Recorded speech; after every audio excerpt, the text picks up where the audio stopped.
Je vous laisse. Voilà, super. Je vous laisse attendre. Bonjour à toutes et à tous, et merci au cabinet UPR de nous recevoir aujourd'hui. Le soleil est de retour, on va dire sous un magnifique soleil. Nous avons la chance d'avoir le vice-président de Sustainable Gestion Privée, M. Mito, qui, à mon avis, arrive à renommer, puisque vous savez que les taux remontent et vous vous posez beaucoup de questions, effectivement, d'un point de vue macroéconomique. Et c'est le point que nous souhaitions vous offrir ce jour avec un PowerPoint qui parle de lui-même. Monsieur Mito, merci. Merci bien. Bonjour à tous, mesdames, messieurs, je suis ravi d'être parmi vous et très honoré d'avoir été convié à cet anniversaire. Alors je vais vous embêter un peu à parler d'économie, de ce qui se passe sur les marchés, mais c'est important parce que c'est notre argent, c'est votre argent. Et puis il y a un petit avantage, c'est que comme j'aperçois qu'il pleut, le karting ne va pas commencer tout de suite. Donc au moins il y a un tout petit plus, je ne vous prive pas de ces magnifiques animations qui se préparent. Alors, je vous demanderai de vous rapprocher un peu parce que l'acoustique n'est pas bonne du tout, du tout. N'hésitez pas. Merci.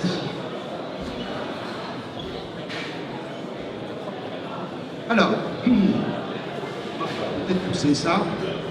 Et on va.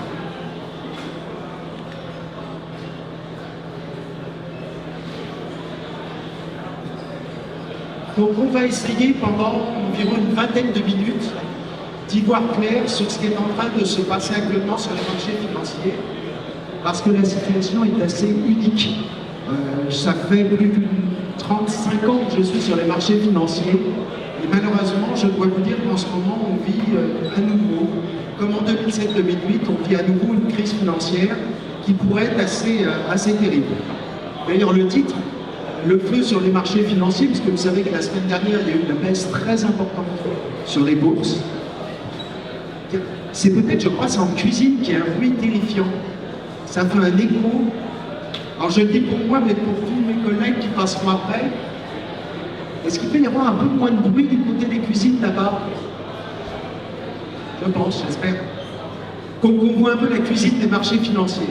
Bon, alors mon titre, c'est les pompiers pyromanes. Vous allez voir que malheureusement, ce qui est en train de se dérouler, les performances que vous allez constater sur votre portefeuille au 30 juin, ça va vous faire moins sourire parce qu'il s'est passé tout de même de très très fortes chutes et baisses des actifs financiers, des actions, des obligations, d'immobilier. Et je vais essayer de vous faire comprendre pourquoi, puis surtout on va essayer de prévoir si ça peut s'améliorer aujourd'hui. Alors, pour ceci,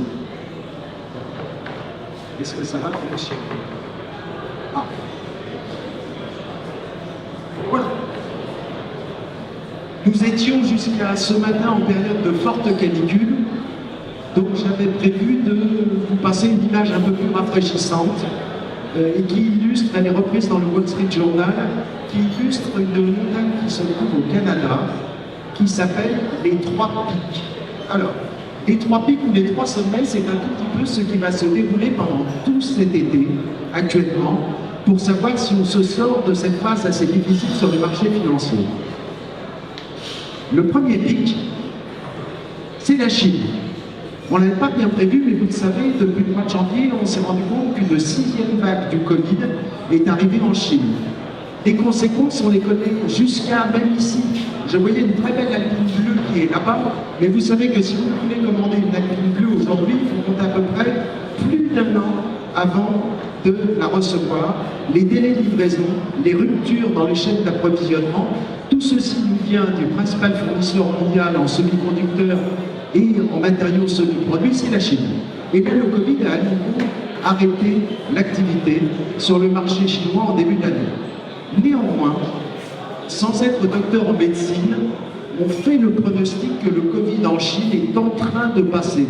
Je pense que vous avez tous vu des images de réouverture des restaurants à Pékin, à Shenzhen, des ports surtout sont en train de réouvrir l'activité portuaire en Chine.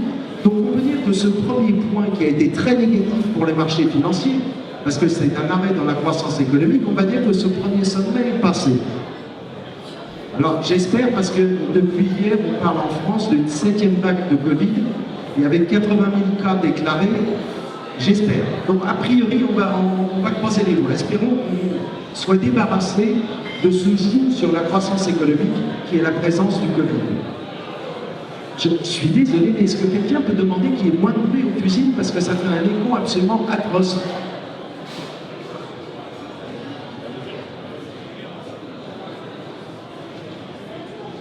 Merci. Ça va être assez rapide. Le deuxième sommet à passer, vous le savez très bien, et ça, malheureusement, nous, les spécialistes qui vont parler cet après-midi, je suis désolé, on ne l'avait pas prévu, c'est la guerre, le conflit en Ukraine. Ça nous est tombé dessus, ça vient de la Russie. Et je ne peux pas vous faire le pronostic, là, on ne peut absolument pas savoir si c'est fini ou si ça n'est pas fini. Ça peut être l'actualité de cet après-midi. Si l'Europe accepte officiellement la candidature de la Moldavie et surtout de l'Ukraine, il est tout à fait possible que demain matin, la Russie en rétorsion coupe le gaz, et on voit déjà les effets catastrophiques sur l'Allemagne, sur le Hollande qui est obligé de réouvrir ses centrales à charbon, et donc sur les prix que nous supportons, et donc sur l'inflation. Et ça, malheureusement, ce deuxième sommet n'est pas encore passé, et je ne peux pas vous faire de pronostic sur la durée du conflit en Ukraine.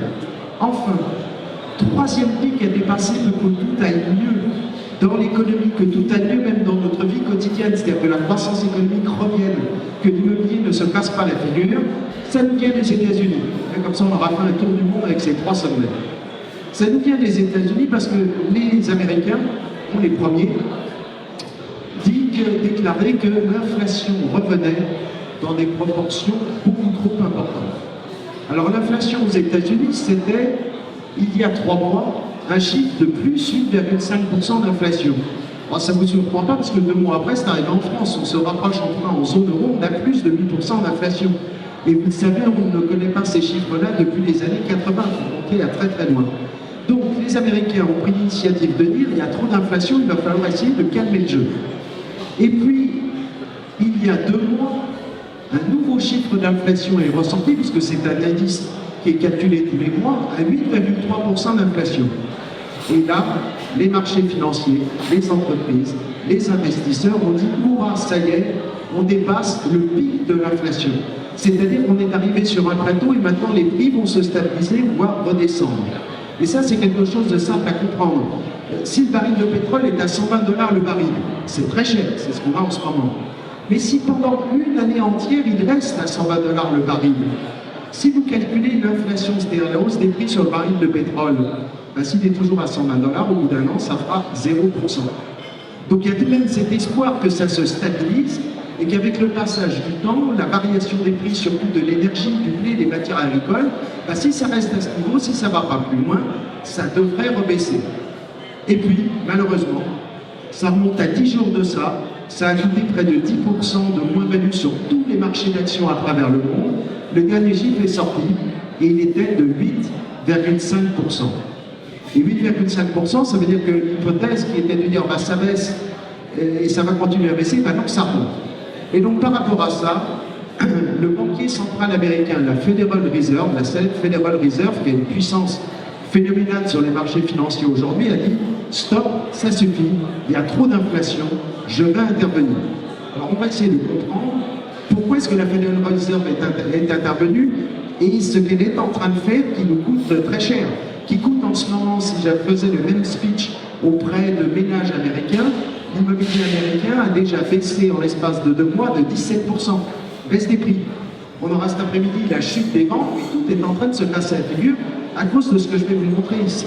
Alors, vous avez sur ce graphique, alors tout en haut à gauche, je suis désolé mesdames, ça n'est pas Fred, le célèbre joaillier de la place Vendôme, alors Swiss Life dans notre groupe. Nous avons une banque privée pour gérer les patrimoines de façon très pointue, on a la chance d'être installé place Vendôme à côté de Fred, mais c'est pas le joaillier Fred. Si vous êtes passionné, vous tapez sur Google Fred, vous avez sur le site d'après, c'est la Federal Reserve de Saint-Louis qui vous propose des données fiables, vérifiées, d'accès gratuit, qui sont remises à jour quotidiennement et qui sont de véritables mines d'or pour nous les financiers. Alors sur ce site Fred, vous avez ce qui est vraiment le cœur de l'économie en ce moment, ce qui se passe dans les banques centrales. En bleu, c'est l'évolution de la Federal Reserve. Vous voyez, elle est ici. En rouge, c'est ce qui se passe au niveau de la BCE avec Madame Christine Lagarde. Et vous allez comprendre comment fonctionnent ces chiffres-là. Lorsque on s'est retrouvé au début de l'année 2020, la totalité de ce que les banques centrales américaines et européennes avaient dans leur portefeuille, avaient acheté sur le marché, ça représentait chacune, comme l'autre, on avait à peu près le même chiffre, 4 000 milliards de dollars. Ensuite, le Covid est arrivé. Ça, je pense que vous vous en rappelez tous, c'est arrivé d'un seul coup en février-mars 2020 et ça a absolument tout arrêté. L'ensemble des politiques à travers le monde ont décidé le quoi qu'il en coûte. C'est-à-dire de considérer que la maladie était prioritaire, la lutte contre la maladie donc dépassait tous les clivages politiques et qu'il fallait à tout prix éviter qu'on ait une récession comme 1929, qu'on ait une activité économique à moins 20% et que tout s'arrête. Donc, ce qui a été décidé, c'est de financer cette crise du Covid.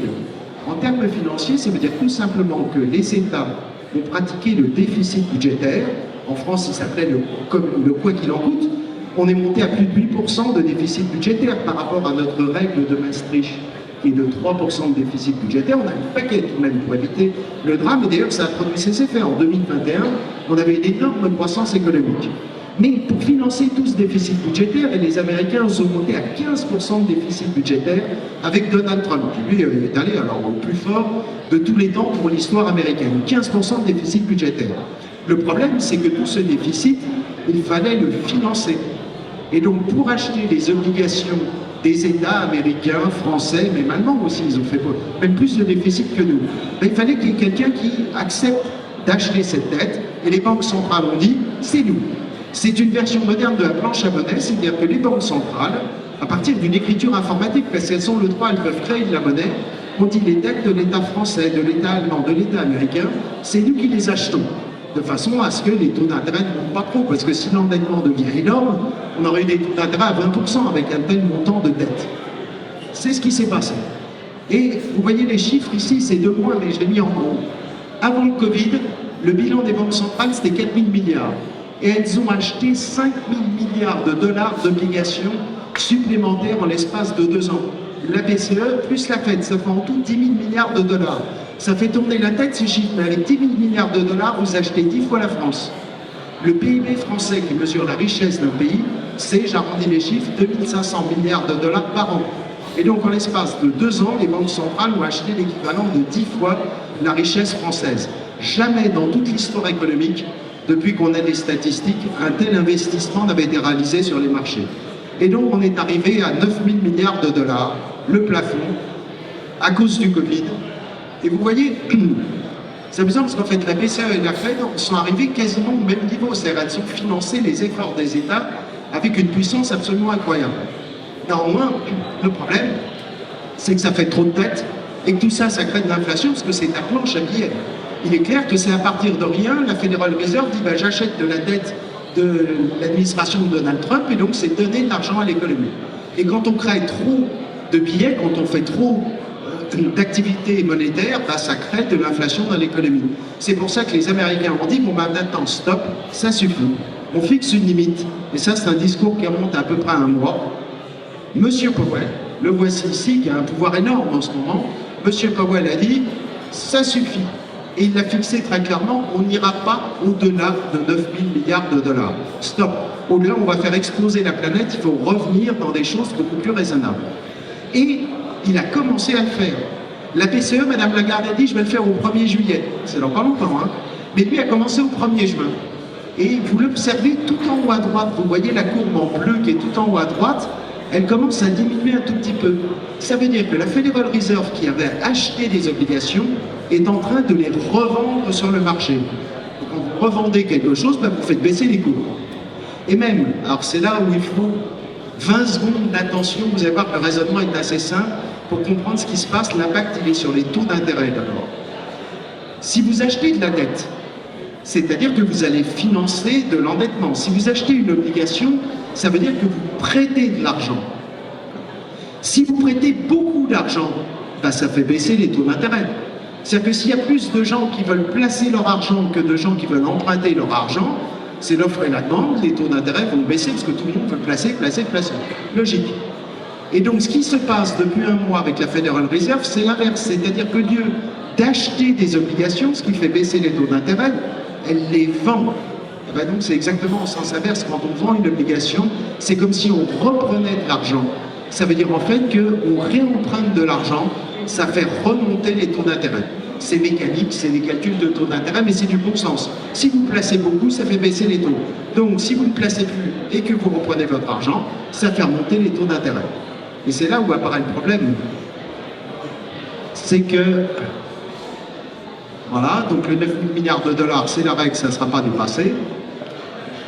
Ben, c'est qu'en faisant ceci, la Federal Reserve va faire remonter les taux d'intérêt. Et dans des proportions, vous allez voir, ici vous avez les taux d'intérêt sur le marché américain. La France, c'est la même chose, et malheureusement pour les marchés financiers, c'est 60% des marchés financiers. Donc je parle beaucoup des États-Unis, parce que tout se fait là-bas. Le cœur de Wall Street, c'est ce qui va faire battre toutes les bourses mondiales. Et vous voyez ici, donc ce sont les taux d'intérêt sur la dette américaine à 10 ans. Au début d'année, on était proche de 0%. Et donc tout ce qu'a mis en place la Fed, en revendant des obligations, a fait remonter les taux d'intérêt. Vous voyez, on est simplement passé de 0% à, il y a quelques jours, on est monté à 3,2%. Bon, vous allez dire, ouais, c'est pas trop grave, de 0 à 3%, c'est pas 15%. Et non, malheureusement, ça crée une référence historique que j'ai connue en tant que gestionnaire, comme pas mal de collègues qui sont ici. C'est le célèbre crack obligataire de 1994. Que vous avez certainement connu, parce que c'est la dernière fois que l'immobilier en France s'est cassé la figure. Le cycle immobilier, son seul point bas où l'immobilier s'était cassé la figure de 40 à 50%, c'était 92-94. Pourquoi? Parce que les taux d'intérêt avaient remonté. Quand les taux d'intérêt remontent, le crédit est cher, vous achetez moins d'immobilier, ça se casse la figure. Les promoteurs ont du mal à financer leur programme, donc ça se casse la figure.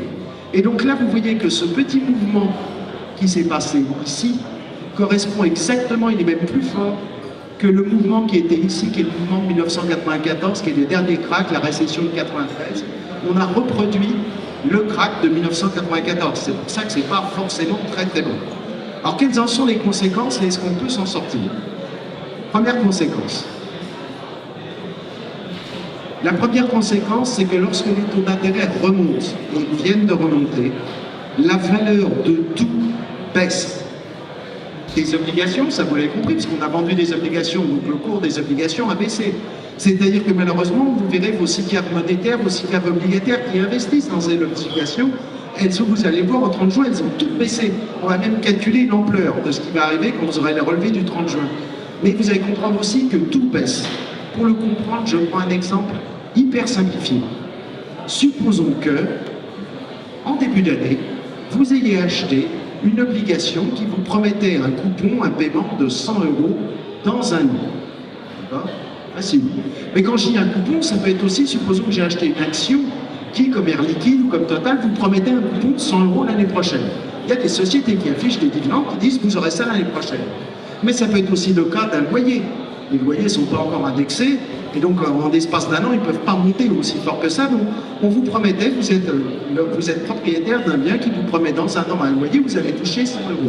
Mais c'est aussi le cas pour une entreprise qui prévoit de faire un bénéfice l'année prochaine qui sera de 100 €. Facile. Lorsque les taux d'intérêt sont à 0%, c'est-à-dire lorsque le loyer de l'argent est à 0%, si on vous promet 100 € dans un an, d'après vous, qu'est-ce que ça vaut aujourd'hui s'il n'y a pas d'inflation, si les taux d'intérêt sont à 0? Juste un petit truc de réflexion. Après, c'est moi qui travaillerai, mais vous le dire.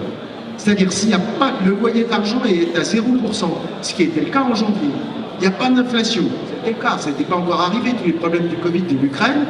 Donc le raisonnement, la logique est de dire, bah, si on promet, c'est-à-dire que j'ai 100 € maintenant que je peux dépenser, 100 € dans un an parce que je vais toucher mon coupon ou mon loyer, ça revient au même, puisque le loyer de l'argent et les taux des placements sont à 0%. Donc les calculs étaient hyper simples à réaliser. Si les taux d'intérêt sont à 0%, eh ben 100 € dans un an, ça vaut 100 € aujourd'hui. Alors, supposons maintenant que la bonne fée, Madame Christine Lagarde, ou le méchant sorcier, Monsieur Powell, Federal Reserve, par un coup de baguette magique, décrète que les taux d'intérêt, c'est plus 0%, mais comme il faut freiner la demande, freiner l'inflation, ça devient 2%. Et mon exemple aussi simple, du coup de baguette, c'est exactement ce qui s'est passé. C'est quand il y a 3 semaines, quand la Federal Reserve a fait sa réunion a dit, je remonte les taux d'intérêt. Et quand Mme Lagarde, elle l'a annoncé, au 1er juillet prochain, elle va dire, je remonte les taux d'intérêt. Donc, par un coup de baguette magique, d'un seul coup, je refais le même raisonnement, mais c'est plus 0%, c'est 2%. Voilà. Ça n'a pas changé le loyer que votre locataire va vous payer dans un an. Ça n'a pas changé le coupon que vous promet l'obligation de l'État français qui vous dit « je vous dois 100 € dans un an ». Donc instantanément, ça ne change rien. Donc on a toujours 100 € qui sont prévus l'année prochaine. Mais maintenant, il faut l'évaluer en se disant « ah oui, mais le prix de l'argent, le loyer de l'argent sur la durée, c'est 2%. » Franchement, de tête, sur un an, 2%, d'après vous, ça vaut combien aujourd'hui? Vraiment facile. C'est-à-dire, si j'essaie de comparer, parce que c'est ce qui se passe en bourse, les gens qui achètent des actions, des obligations, ceux qui vont investir dans l'immobilier se disent « ce truc-là, ça vaut 100 € l'année prochaine. Aujourd'hui, j'ai de l'argent à placer. À combien je vais l'acheter ?» Bah, pas 100 €, parce que 100 €, 100 €, vous faites avoir, vous ne gagnez rien. Donc, à 98. D'accord. C'est vrai qu'il y a une école qui s'appelle l'ENSA, où j'enseigne aussi, où vous passez 4 ans pour faire ce qu'on appelle des calculs d'actuariat. C'est aussi simple que ça.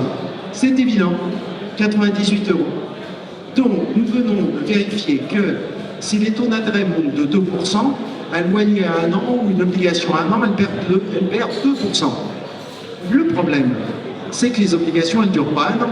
Quand l'État français émet, ce sont des obligations à 10 ans, à 15 ans, à 20 ans, il y a même des 35 ans. Lorsqu'une action vous promet des dividendes, ce n'est pas sur un an, c'est sur 20 ans, 30 ans. Lorsque vous raisonnez sur un loyer, c'est sur plusieurs années. Et donc, le petit calcul qu'on vient de faire de tête ici, 2% sur un an, si je prends une obligation de l'État français d'une durée, un zéro coupon, d'une durée de 10 ans, eh ben vous perdez 10 fois 2%, vous perdez 20%. Et donc, ce que l'on va avoir au 30 juin, malheureusement, ce qu'on a aujourd'hui, c'est que tous les marchés obligataires ont perdu entre 15 et 20% comme en 1994. Tous les marchés d'actions ont perdu entre 15, 20, même 30% pour les valeurs les plus lointaines de Nasdaq, les valeurs technologiques, à cause d'un truc qu'on n'avait pas connu depuis 1994, c'est que les taux d'intérêt remontent. Vous vous rappelez le graphique tout à l'heure, les taux d'intérêt, ils n'arrêtaient pas de baisser, et c'est la première fois qu'ils remontent. Aïe, ça fait mal. Alors, donc c'est assez embêtant, la situation est très délicate. La question maintenant, puisque les marchés financiers s'ajustent, la baisse, elle vient de se faire par rapport à ça. La grande question, c'est est-ce qu'on va aller plus loin? Si on va plus loin, eh ben, on va reperdre encore 20% pour le même calcul qui est ici. C'est-à-dire que si on ne réussit pas à s'arrêter, si les banquiers centraux ne considèrent pas que la situation est maintenant assainie, que ça se calme, on va reperdre 20, 30, 40% et là, on va passer en grande dépression.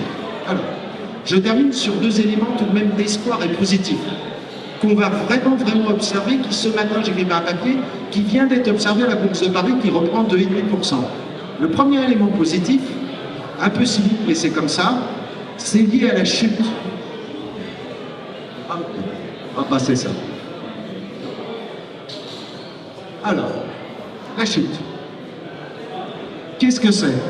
Ceux qui ont regardé qui sont sur les Instagram et autres réseaux sociaux, vous l'avez vu le week-end dernier, la chute, c'est Joe Biden. En fait, ça illustre un tout petit peu ce qui est en train de se passer aux États-Unis. Ce n'est pas la chute de Joe Biden, moi qui y est tout de même bien impliqué, c'est la chute de l'économie américaine. C'est-à-dire que tout ce que je viens de vous décrire, qui est le poids d'une hausse du loyer de l'argent, ça y est, ça se voit déjà dans l'économie américaine puisqu'ils sont en avance. Par rapport à Mme Lagarde qui a dit « moi j'attends cet été pour commencer ». Et ça se traduit par la chute de la bourse. Le Nasdaq a perdu 35%. Les Américains, quand leur fonds de retraite, disent « ah mince, ben ça va peser sur la consommation, ça va ralentir et les premiers chiffres de consommation sont catastrophiques. » Et surtout, l'immobilier. Les mises en chantier viennent de chuter de 15%. Les ventes de logements, on aura le chiffre cet après-midi, mais les prix ont baissé, je vous l'avais dit, de 16%. Ça y est, quand l'immobilier s'arrête dans une économie, et c'est encore plus important aux États-Unis, on risque de rentrer en récession. Vous voyez d'ailleurs la courbe de la croissance économique américaine qui baisse. Et le trimestre dernier, sur juste 3 mois, on était déjà à moins 0,4%. Et donc, le premier pronostic qui va être observé, c'est est-ce que, par rapport à cette activité économique qui baisse véritablement, qui va rentrer en récession, est-ce que le banquier central va changer son attitude en disant « bon, bah, je constate que ça y est, j'ai calmé la surchauffe, il ne va pas y avoir de hausse de salaire, parce que si on perd son emploi, on a du mal à demander des hausses de salaire, donc j'arrête le massacre, c'est-à-dire la hausse technique des taux d'intérêt. » Or, M. Powell avait déjà essayé une fois en 2018 aussi de freiner l'expansion du bilan de la Federal Reserve. Et dès ceux qui se rappellent des performances qui étaient en bourse en décembre 2018, le marché avait perdu 25%. Dès le 19 janvier, il avait été obligé, 2019, de convoquer une conférence de presse pour dire j'arrête. La Federal Reserve, la Banque centrale, redevient accommodante parce que, et ça c'est un point fondamental, dans les statuts de la Federal Reserve, son premier objectif, ça n'est pas de lutter contre l'inflation. Ça, c'est la BCE. C'est pour ça que j'avais voté non à Maastricht. C'est une grosse erreur. Lui, son premier objectif, c'est d'assurer la prospérité de l'économie américaine. Et en deux, la Federal Reserve doit lutter contre l'inflation. Donc pour le moment, elle lutte contre l'inflation.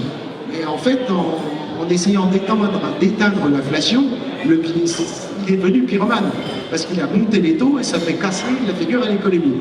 Donc il est tout à fait possible, mais ça risque, il va falloir attendre, je pense, le mois de septembre, qu'ils disent, oh là, on y est allé trop fort, ce sont tous les chiffres qui sont sortis. Le célèbre indice IFO de l'économie allemande, qui est très célèbre en France, montre, il vient de sortir ce matin, boum, il plonge. C'est pour ça que la bourse remonte. C'est parce qu'on se dit, bah, là, ça ralentit, on appuie tellement sur le frein que les taux d'intérêt vont arrêter de monter. S'ils arrêtent de monter, on pourra redevenir un peu plus positif tout de même. Surtout que les actions ont tellement baissé, ça a été cité très justement tout à l'heure à l'introduction. C'est maintenant que tout est noir qu'il faut penser à investir en bourse. C'est quand le pire est là. L'Ukraine est là. Oui, mais dès que l'Ukraine, ça va se résoudre, ça va monter tellement vite en bourse que vous n'aurez pas le temps de réagir. Ça sera déjà trop tard. Donc effectivement, la situation est noire, mais je vous donne les pistes de ce qui seront les bonnes solutions. Elles ne sont pas encore là, mais ce sera les bonnes solutions. Et la dernière, que vous pouvez aussi suivre tous les jours sur Internet. C'est le dernier graphique que je voulais vous montrer. Alors ça, c'est un truc technique, mais c'est fondamental. On dit que tout ce qui se passe aujourd'hui, c'est un choc pétrolier. Parce que le prix de l'essence était à 2,50 €, parce que le baril de pétrole n'a jamais été aussi cher. Ce qui est représenté en noir, c'est le cours du baril de pétrole. Voilà, j'ai choisi la couleur noire, c'est à peu près facile. Exprimé en euros, parce que nous, on le paye en euros, le pétrole. C'est quand on dit que le baril de pétrole est à 120 $, si je rajoute la baisse de l'euro depuis 6 mois, on ne l'a jamais payé aussi cher. C'est-à-dire qu'on a un choc pétrolier qui est supérieur à celui de 1973 ou 1979. C'est donc un élément clé et important, ce truc-là, le cours du baril de pétrole.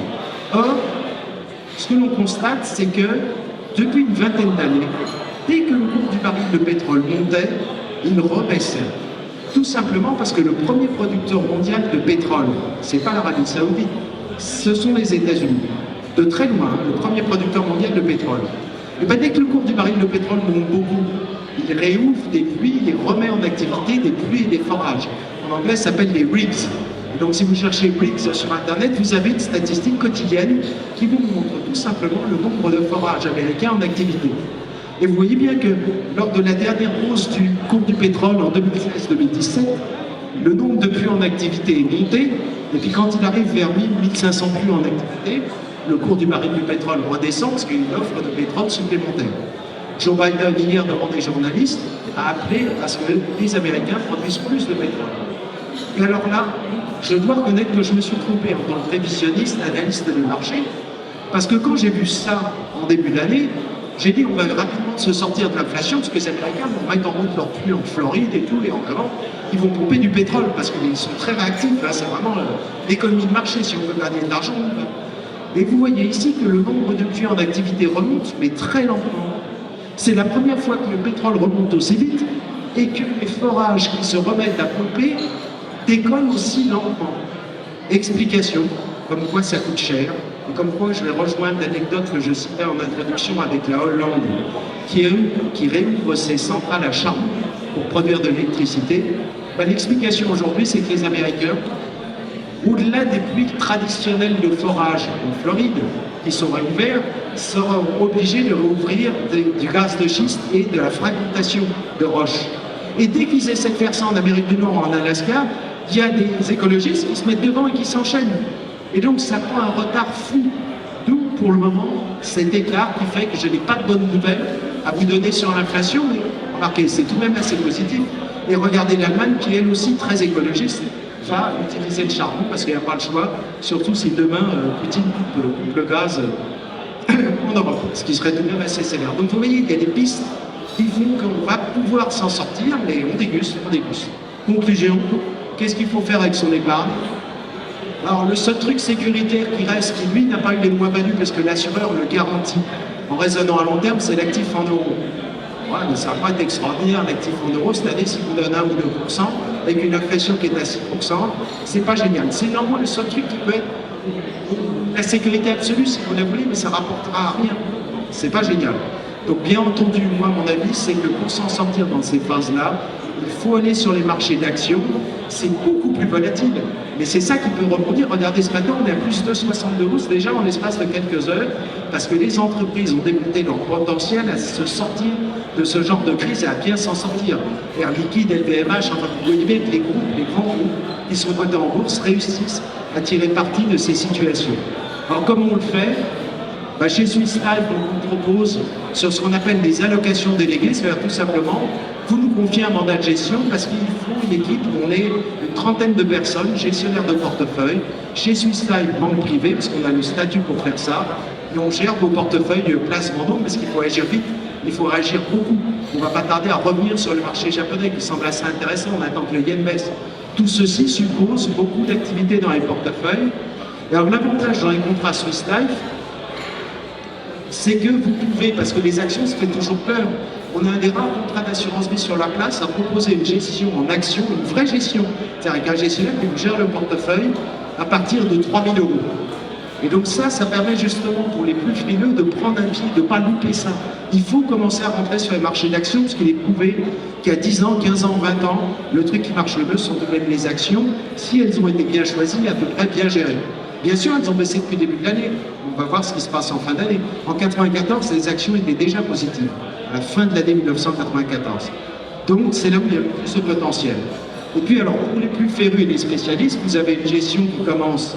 Là aussi, c'est un 5 qui est assez bas par rapport à nos confrères concurrents. Dans votre contrat d'assurance vie, vous pouvez passer à une gestion en stock picking, c'est-à-dire vraiment la gestion haut de gamme, à partir de 250 000 euros, c'est un seuil d'accès qui est par rapport à la concurrence tout de même assez bas. Là, c'est en stock picking.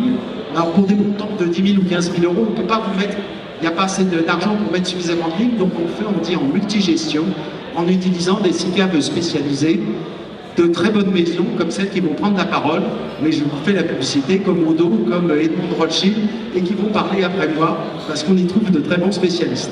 Voilà, j'ai posé le cadre. Si vous avez des questions, je reste avec vous. Alors, je ne sais pas si je pourrais répondre aux questions en tournant autour des circuits, mais j'ai été ravi. Merci de m'avoir écouté.